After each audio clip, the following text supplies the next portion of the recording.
Hello everyone, welcome back to my YouTube channel Jaggesh Biology and today I'm going to explain a topic from the psychology which is growth and development। बहुत ही important topic है और कई सारे exams वगैरह में पूछा जाता है। तो चलिए शुरू करते हैं अपनी इस वीडियो को और देखते हैं कि ग्रोथ एंड डेवलपमेंट क्या होता है और किस किस तरीके के हमें इसमें टॉपिक्स वगैरह पढ़ने को मिलेंगे जो हमें हमारे एग्जाम्स के अंदर सपोर्ट करेंगे। तो चलो शुरू करते हैं अपनी इस वीडियो। तो ग्रोथ एंड डेवलपमेंट की बात करें तो डेवलपमेंट बेसिकली क्या है, एक प्रोग्रेसिव सीरीज है जिसके अंदर बॉडी चेंज होती है। हम अगर बात करें after the time of parturition basically बोलते हैं डिलीवरी ऑफ द बेबी को। बेबी की डिलीवरी होने के बाद उसके अंदर कुछ चेंज आते हैं, ठीक है, कुछ चीज़ें चेंजेस आते हैं, फिजियोलॉजिकली वो चेंज होता है, एक प्रोग्रेसिवली सीरीज के अंदर वो डेवलप होता हुआ जाता है, उसे ही हम डेवलपमेंट बोलते हैं। यानी ये एक ऑर्डरली मैनर के अंदर बॉडी क्या करती है, ग्रो करती है। ऑर्डरली मैनर में बॉडी धीरे धीरे कुछ चीज़ों को लर्न करती है, मेमोराइज करती है। तो ये सारे कॉन्सेप्ट जो हमें देखने को मिलते हैं जो उसकी मैच्योरेशन में मदद करते हैं, जो उसके चेंज मतलब बॉडी चेंज के अंदर मदद करते हैं, इन सभी को हम बेसिकली ग्रोथ और डेवलपमेंट के एस्पेक्ट में लेके आते हैं। अगर आप यहाँ नोटिस करें यहाँ लिखा हुआ है development means the progressive series of change that occur in orderly predictable pattern as a result of maturation and experience. यानी डेवलप बेसिकली लिखा हुआ है डेवलपमेंट मीन्स होता है एक प्रोग्रेसिव चेंज या प्रोग्रेसिव सीरीज ऑफ चेंज जिसको आप एक ऑर्डरली मैनर में या एक प्रिडिक्ट कर सकते हो उसकी मैच्योरेशन से रिगार्डिंग या मैच्योरेशन के रिगार्डिंग किस तरीके से मैच्योरेशन में वो सब चीजें पैटर्न मदद करती हैं एक्सपीरियंस के साथ। The human being never static for conception of death. यानी ह्यूमन बीइंग कभी भी एक स्टैटिक स्टेट में नहीं रहता है, वो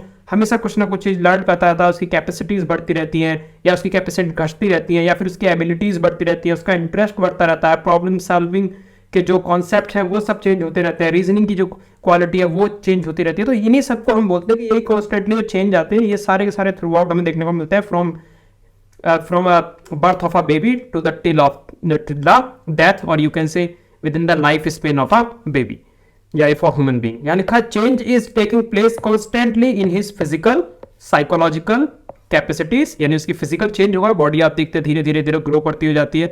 उसके बाद करें साइकोलॉजिकल कैपेसिटीज की चेंज होगी, एबिलिटीज चेंज होगी, इंटरेस्ट चेंज होगा, प्रॉब्लम सॉल्विंग स्किल चेंज होगी और डेवलप विद ग्रोइंग ईयर्स। जैसे जैसे वो ग्रो करता जाएगा ईयर बाय ईयर ये सब चीजें उसके अंदर चेंज होती चली जाएगी। इन्हीं चीज को ध्यान में रखते हुए एक बेसिकली आपके साइकोलॉजिस्ट के बेस पर हम बात करें तो उन्होंने जिनका नाम है एरिक्सन, और एरिक्सन ने 8 लाइफ स्टेजेस दी हैं। एरिक्सन ने 8 लाइफ स्टेजेस दी हैं जो आपके सामने यहाँ पर है, जिसके अंदर उन्होंने डिफरेंट टाइम पीरियड को अलग अलग तरीके से बांटा और फिर बताया कि उसके अंदर सिग्निफिकेंट रिलेशनशिप उनका किसके साथ रहता है, क्या क्या सेंट्रलाइज इश्यूज देखने को मिलते हैं और क्या क्या स्टेजेस वगैरह हमें वहां पर देखने को मिलती है। तो आप ये चार्ट देख सकते हैं, 0 to 18 मंथ को यहाँ पर इन्फेंसी बोला गया है और 0 to 18 मंथ जिसमें सिग्निफिकेंट रिलेशन मदर के साथ है। 18 से 3 ईयर तक के लिए आप जाएंगे जिसे हम अर्ली चाइल्डहुड बोलते हैं। तो अर्ली चाइल्डहुड के अंदर पेरेंट्स के साथ हो जाता है, पेरेंट्स में अब मदर भी है फादर भी है, ठीक है। 3 to 6 ईयर की बात करें फिर मिडिल चाइल्डहुड आता है, यानी पहले अर्ली चाइल्डहुड फिर मिडिल चाइल्डहुड और मिडिल चाइल्डहुड के बाद आता है late childhood. In the same sense ऐसे ही हम बात करेंगे एडल्टहुड की। एडल्टहुड भी 3 कैटेगरी में बना हुआ, अर्ली एडल्टहुड, मिडिल एडल्टहुड और लेट एडल्टहुड। ओके, तो यहाँ पर लिखा हुआ 3 to 6 ईयर में मिडिल चाइल्डहुड के अंदर वो बेसिक फैमिली के साथ मिलता जुलता है, उसका सिग्निफिकेंट रिलेशन बेसिक फैमिली के साथ होता है 3 से 6 साल की उम्र में। फिर 6 से 12 साल की उम्र आती है, उस 6 से 12 साल की उम्र में जो बच्चा होता है वो स्कूल जाना चालू करता है, इसलिए उसे हम बेसिकली ये जो लेट चाइल्डहुड की स्टेज होती है जिसके अंदर हम स्कूल के रिगार्डिंग बात करते हैं, नेक्स्ट अगर हम बात करें फिर 13 to 19 ईयर्स इसमें लिखा हुआ है। 13 to 19 ईयर्स की जो स्टेज होगी उसे हम एडोलसेंस बोलेंगे, जिसके अंदर एक पीयर ग्रुप बनना चालू होता है, ठीक है। यानी फ्रेंड सर्कल से पहले जो ग्रुपाइज होते हैं बच्चे उसके ऊपर बात किया जाता है। फिर 20 to 40 ईयर्स की आपको एक केस देखने को मिलती है जिसे हम अर्ली एडल्टहुड बोलते हैं, आफ्टर 19 के बाद। यानी बेसिकली 12 से 19 ईयर या 13 से 19 ईयर की जो एज होती है, 13 to 19 ईयर एज होती है, ये एडोलसेंस की एज थी। उस एडल्टहुड के बाद 19 के बाद एडल्टहुड आता है जिसमें पहले अर्लीहुड वो अर्ली एडल्टहुड एंड देन उसके बाद लेट एडल्टहुड, यानी मिडिल एडल्टहुड नहीं होता, अर्ली एडल्टहुड और लेट एडल्टहुड, क्योंकि लेट एडल्टहुड पहुंचता है 65 तक और 65 के बाद जो होती है वो ओल्ड एज होती है जिसे हम सेंसेंट फेज भी कहते हैं। ओके, तो 20 to 40 ईयर्स की अगर हम बात करें तो इसे अर्ली एडल्टहुड बोलेंगे, इसमें फ्रेंड सर्कल्स वगैरह बनते हैं। 40 to 65 ईयर्स की बात करें तो लेट एडल्टहुड या फिर मिडिल एज भी इसे कहा जाता है, ठीक है। Not middle adulthood, it is also known as middle age, जिसके टाइम पर हमारे हाउस होल्ड कंडीशंस होती है, एक हाउस होल्ड यानी पारिवारिक जो है वो सब चीजें यहाँ पर कंडीशन हमें देखने को मिलती है। After we have a 65 years old age and till death and this is known as old age, जिसमें मैनकाइंड वाली कंडीशन आ जाती है, ठीक है। तो ये सारे बेसिकली इरिक्सन के द्वारा हुआ 8 स्टेज है, 8 लाइफ स्टेज, जिसे आप ध्यान से देख लें और इन्हें याद कर ले। 1 to 1 जैसे 0 to 18, 18 to 3, 3 to 6, फिर 6 to 12, then 13 to 19, then 20 to 40, 40 to 65, then 65 to death. तो ये है आपके इसके अंदर। अब इसमें सबसे पहले जो स्टेज है वो है इन्फेंसी, जिसके बारे में मैं इस वीडियो के अंदर डिस्कस करने वाला हूँ।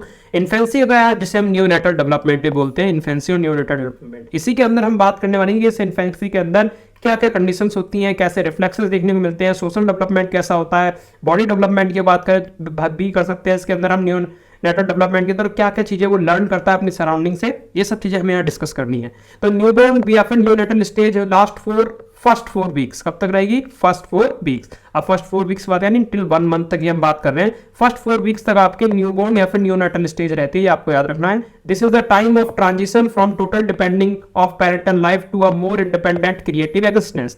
यानी अभी तक जो पूरी की पूरी लाइफ थी वो डिपेंडेंट है पेरेंट्स पे, अब उसकी वो धीरे धीरे मूव करके क्रिएटिव बनेगा और नई चीजों का एग्जिस्ट की तरफ, मतलब क्रिएटिव एग्जिस्टेंस की तरफ मूव करेगा, यानी इंडिपेंडेंट होना चालू करेगा, आप ऐसे बोल सकते हैं।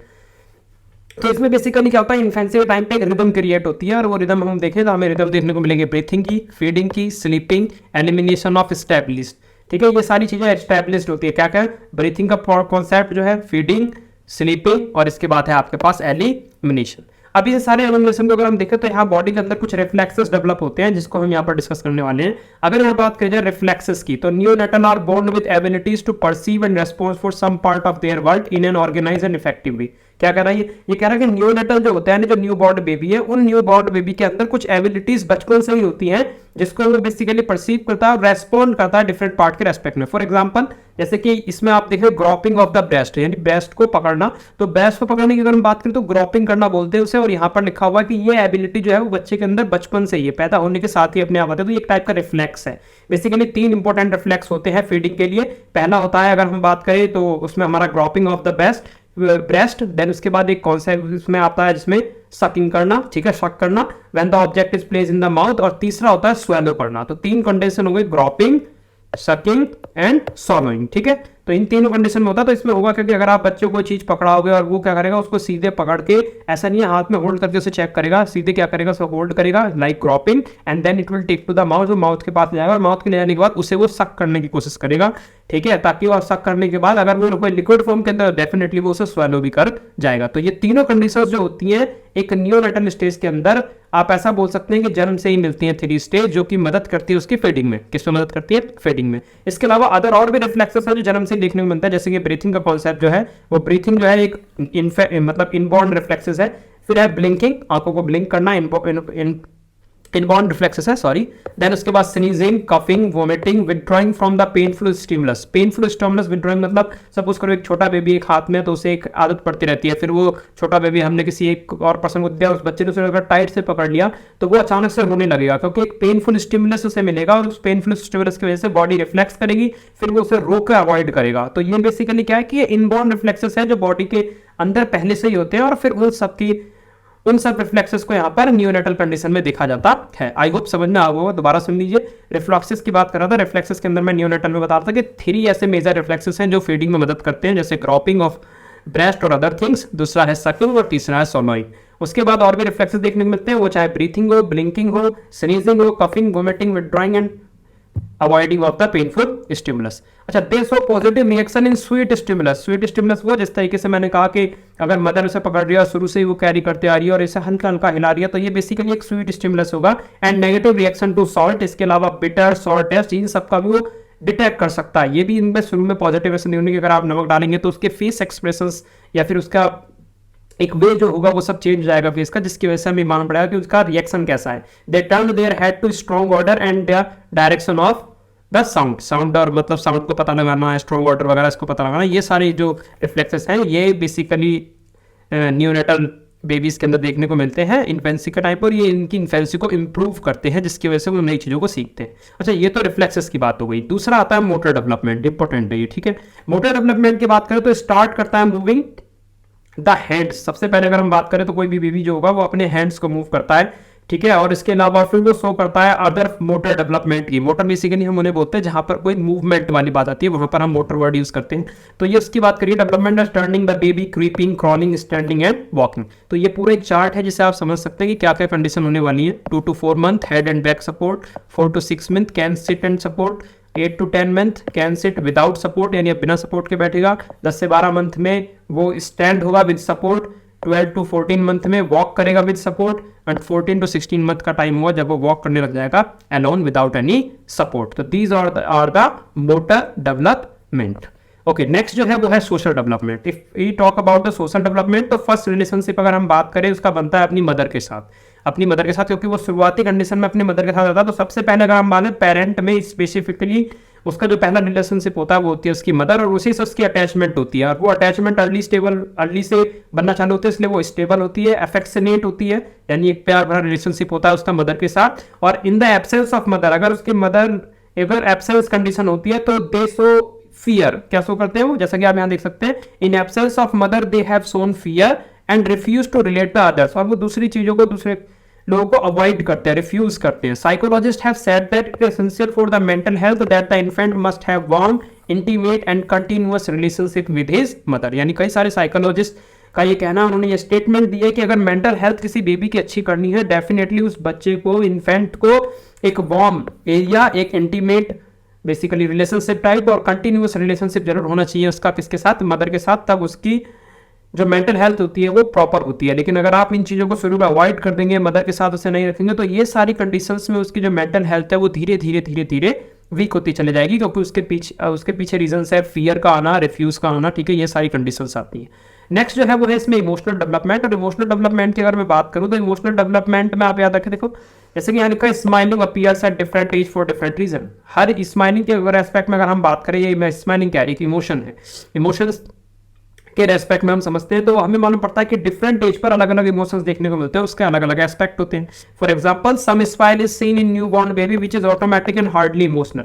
लेकिन अब यहाँ कुछ कंडीशन देखते हैं, आप by the 3rd and 4th month, तीसरे या फोर्थ मंथ में अगर आप देखेंगे तो जो स्माइल होगी वो अपनी मदर की तरफ होगी। यानी वो बच्चा जब अपनी मदर को देखेगा तो कुछ एक्टिविटी करने पर वो अपनी मदर को देख के हंसेगा। जैसे वो 4 to 5 मंथ में जाएगा तो उसकी स्माइलिंग जो है वो कंबाइन हो जाएंगी लाफिंग के साथ। अब वो लाफ करेगा और स्माइल करेगा, दोनों कॉन्सेप्ट उसमें मिक्स होंगे, तो एक कंबाइनिंग स्माइलिंग एंड लाफिंग। और 12 मंथ के नियर बाय यही लाफ हो जाएगी किसी ऑब्जेक्ट को देखने पर, जैसे कि फनी फेस वगैरह है, कोई मास्क वगैरह है, कोई ऐसी चीज है जो बहुत ही मतलब जिससे स्माइलिंग कंडीशन या फनी लगती है, तो उन सबको देख के वो हंसेगा। जैसे यहाँ लिखा हुआ है, laugh at funny figures like human mask. आप डिफरेंट ह्यूमन मास्क अगर दिखाएंगे तो वो हंसना चालू करेगा। अच्छा, happiness and delight develop hand by hand, यानी इस तरीके से डेवलपमेंट होती है। नेक्स्ट जो है वो इसमें एडजस्टमेंट प्रॉब्लम इन इन्फेंसी। क्या क्या एडजस्टमेंट की बात होती है, क्या क्या देखना पड़ता है। तो adjustment problem between the infant and parents क्या है, मे एक्सपीरियंस एट दिस स्टेज, यानी इसी स्टेज के अंदर बच्चे और पेरेंट यानी इन्फेंट और पेरेंट्स के बीच में एक प्रॉब्लम आती है, वो है एडजस्टमेंट की। और एडजस्टमेंट में मतलब कि किस तरीके से कोप करना है बच्चे के साथ, कि एडजस्टमेंट कर सके उसके एनवायरनमेंट को अपने साथ और अपने एनवायरनमेंट को उसके साथ, जिससे वजह से उसका एक प्रॉपर ग्रोथ हो सके और उसकी प्रॉपर डेवलपमेंट हो सके। तो ये लिखा, sometime these stress involve in coping with infant problem में make parents inadequate. In this regard counselling for parent is required. और इस कंडीशन में काउंसलिंग की बड़ी डिमांड होती है। काउंसलिंग के कॉन्सेप्ट एक डिटेल कॉन्सेप्ट है, उसको भी हम जल्दी समझेंगे। तो ये है एडजस्टमेंट प्रॉब्लम इन इन्फेंसी। तो this is all about the infancy period और इन्फेंसी टाइम। जो हमने बात करा इन्फेंट चाइल्डहुड की हम बात कर रहे थे, तो इस कॉन्सेप्ट को हम यहाँ पर डिस्कस करते हैं। इन्फेंसी एंड न्यूरोटल डेवलपमेंट के बारे में डिस्कस करा, जिसमें मैंने बात करी रिफ्लेक्सेस की, हमने फिर बात करी मोटर डेवलपमेंट की, कि किस किस टाइम पे वो कैसे उठता बैठता है और कैसे चलता है। Then we have to discuss about the social development, जिसमें मैंने बात करी मदर की एंड पेरेंट्स की, किस तरीके से होता है। फिर we have discuss about the emotional development, जहां मैंने स्माइलिंग की बात करी कि वो किस तरीके से कोरिलेट करती है अलग अलग स्टेज पे। And then we have discuss about the adjustment problem in the infancy. तो इस वीडियो में इतने ही रखते हैं। नेक्स्ट वीडियो के अंदर मैं डिस्कस करूंगा अर्ली चाइल्डहुड के बारे में, जो कि प्री स्कूल स्टेज कहलाएगी, या और मिडिल चाइल्डहुड के बारे में। तो मिलते हैं अगली वीडियो में, तब तक के लिए थैंक्स फॉर वॉचिंग। जय हिंद, वंदे मातरम।